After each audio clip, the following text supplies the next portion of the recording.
Good afternoon. Welcome to this episode or session of Livestream with me, Dr. Aparajita Jeetagunta, on this hashtag Manifestation Monday. Today's sessions, all Monday sessions, are about manifesting something, which really just means to bring something into reality and to make something that you thought about real, right? That's what manifesting is about. So today I want to talk to you about this very powerful personal experience that I had recently that turned into a case study because of the treasure trove of insights that were packed into the situation about intentionally inclusive communication and how all of us don't quite hit the mark if we are not mindful and if we are not paying very, very close attention to what we're doing and if we're not being present in the moment. So today is all about how to think about and practice intentionally inclusive communication. And so this, to start off with, to set the context of this how to, all of this is based on, again, this recent powerful experience that I had. And this experience had to do with my conversation with my spouse, actually, about team management and team cohesion. Because of what he does and because of the nature of what I do, my spouse and I tend to have several of these types of conversations. And in particular, we were talking about an experience of in team management that my spouse had many years prior, but the conversation was recent. And in this conversation, what came up was that, there was a disconnect that happened in the team. And I'm talking about, this disconnect. This was pre-COVID when this situation actually happened. So I'm not talking about the COVID disconnect, although everything that I'm saying definitely applies to what we are going through because of COVID-19. But just for the sake of clarity and transparency, the actual experience happened before COVID. There was a disconnect in communication in the team where several people on the team felt like they weren't quite connecting with each other, where they didn't know if they could trust a few other people on the team enough to be able to rely on them, whether they are dependable, whether they are committed to the shared goals of the team, so on and so forth. Now, my spouse was a part of this situation in that he was a part of the personnel, some of whom were feeling this way. And so we started unpacking it. And long story short, what came up was, I started telling my spouse about how I went about vetting speakers for the C3EB summit that happened in August, as well as how I am vetting speakers for the upcoming C3EB summit that's happening November 19th and 20th. And the reason I brought up this example was to relay a how-to of how I set up this know, like, and trust factor with my speakers, how I vet the speakers, how our team, the C3EB team, operates from a place of transparency, accountability, trust, with zero micromanagement, with taking ownership of whatever tasks or job roles need to be fulfilled. And as I was saying all of this, once I was complete, once I said all of this, it was, the immediate response was a little bit of, okay, but that's a summit and this is a team. And here are all the differences, right? And this is why it doesn't apply to me. And that was very interesting to me because, yes, it was true. I was talking about a summit that happened much later, and he was talking about an experience that happened prior to any of this happening.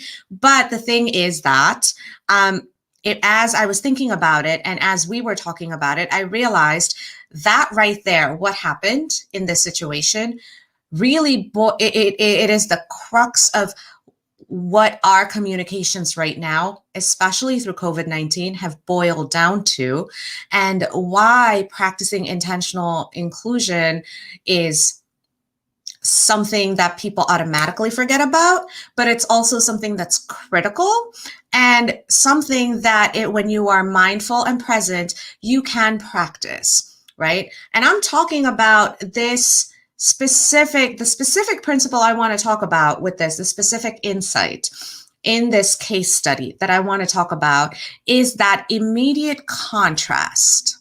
When somebody else relays their experience to you, when somebody else relays their perspective to you, their lived experience, or something that they are feeling, as human beings, it is very natural for us to immediately look for the differences and the contrasts so that we can then classify them, right? Oh yeah, but you're talking about an online summit. It doesn't apply. But you're talking about X, Y, and Z kind of a person. That doesn't apply.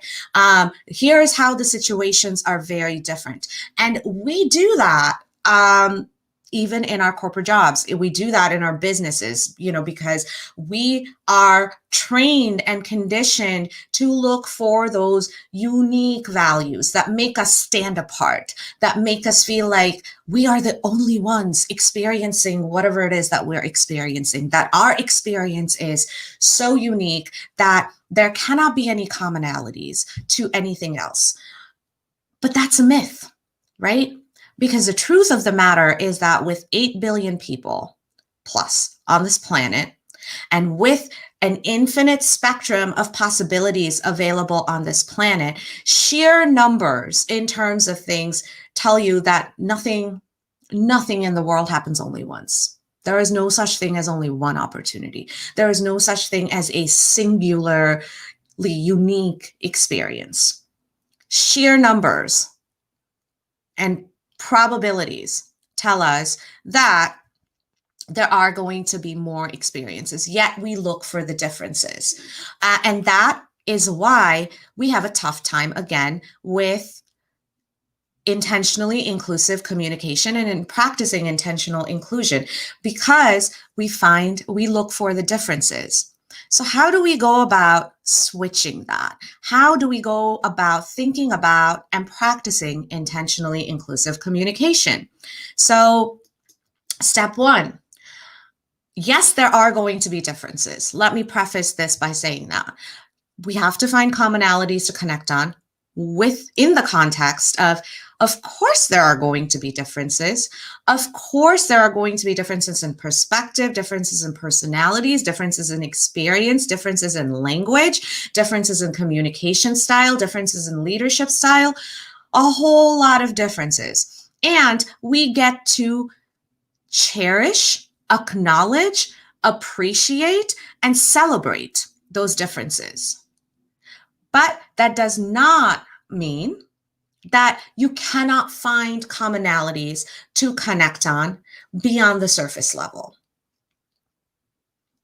In terms of how you're feeling about certain things, or in terms of the insights you may have gained, whatever it is up to each and every one of us to put in the effort to find the commonalities.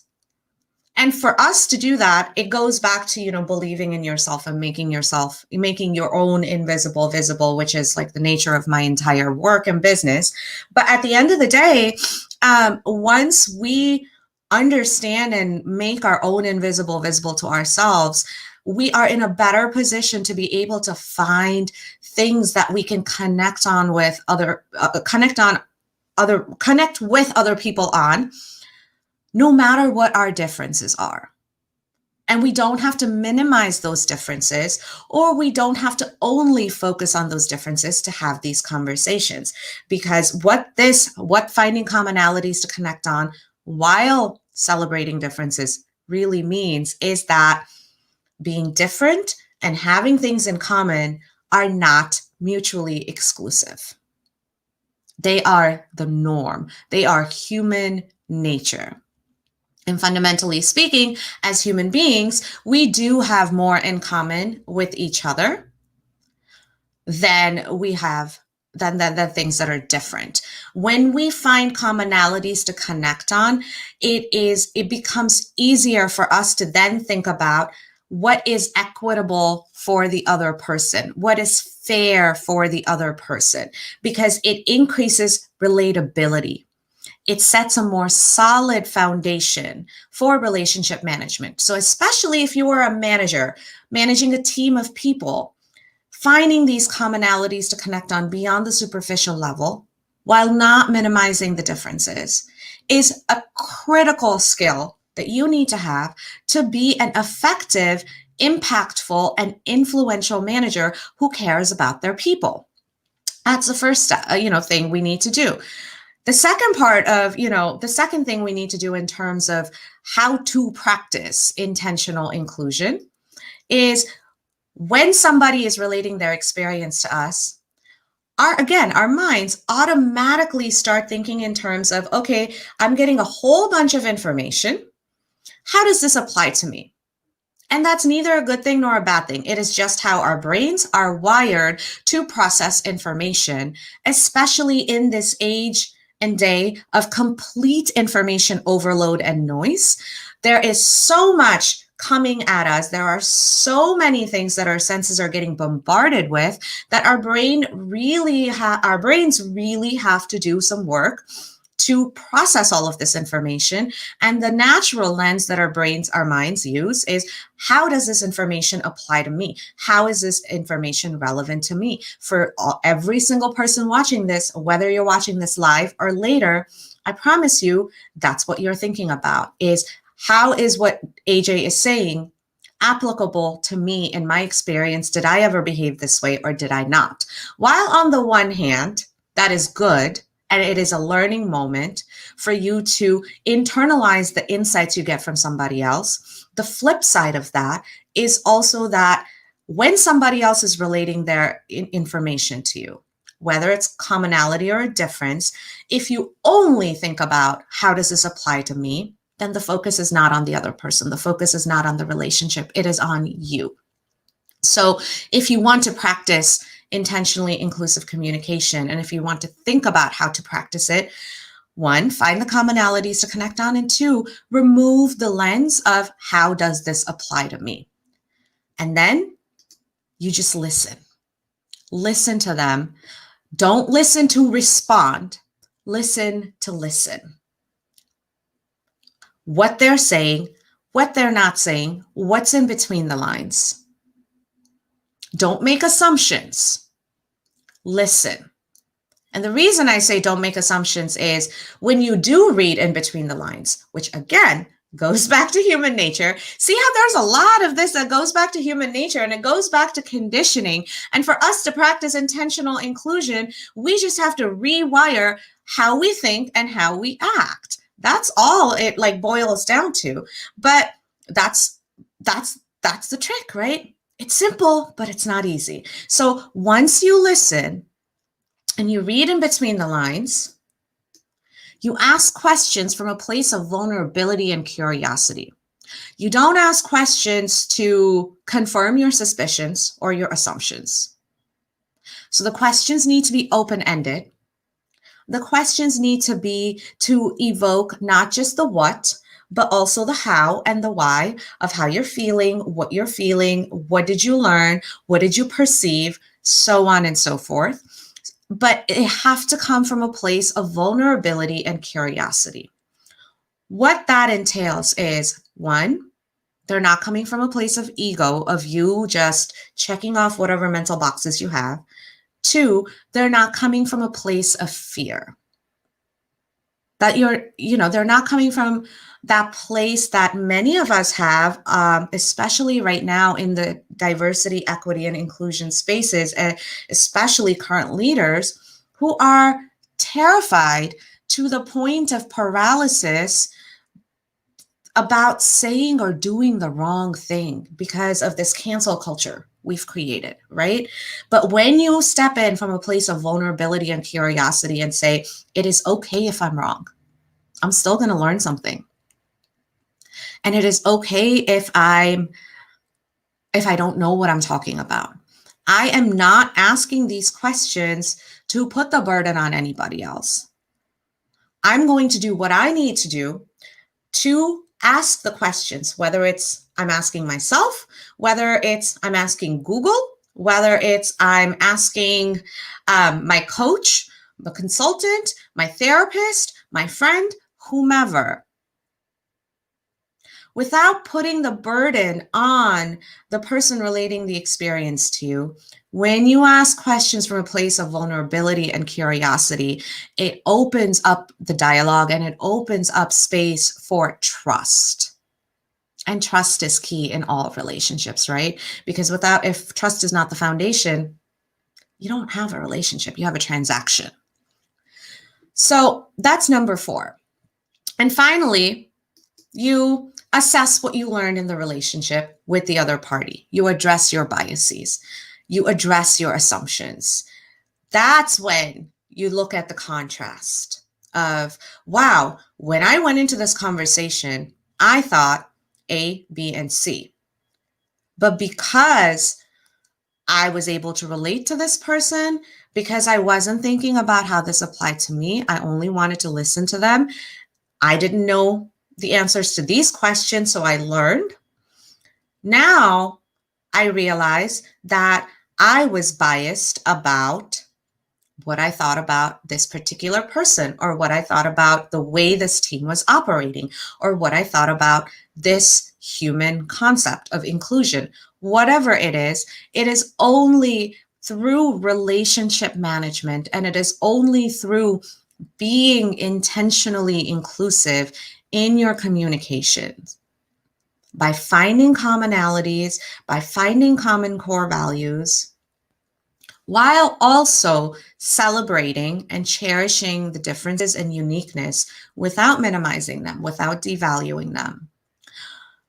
That is the only way for you to be mindful, to be present in that moment, and to maximize your learning and to set a solid foundation for your relationships, whether these relationships are with your superiors, your subordinates, your coworkers, colleagues, competitors, who then turn into partners because of these relationships. At the end of the day, that's what this personal experience / case study taught me, right? We talk so much about diversity, equity, and inclusion. And we talk so much about the differences that happen because of diversity. And yes, they do happen. And yes, we do get to celebrate them.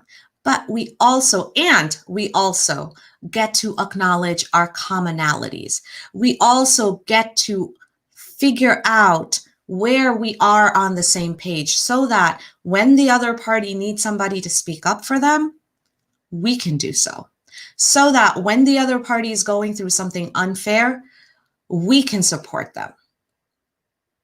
And that's how intentionally inclusive communication turns into intentionally inclusive relationship management, which then turns into an intentionally inclusive culture.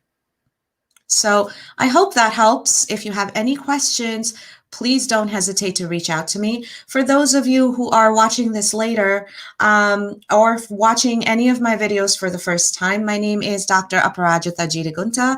I am the founder and CEO of AJ Rao LLC, a boutique firm that specializes in creating comprehensive and customized strategies and solutions and leadership training, whole person leadership trainings toward intentional inclusion.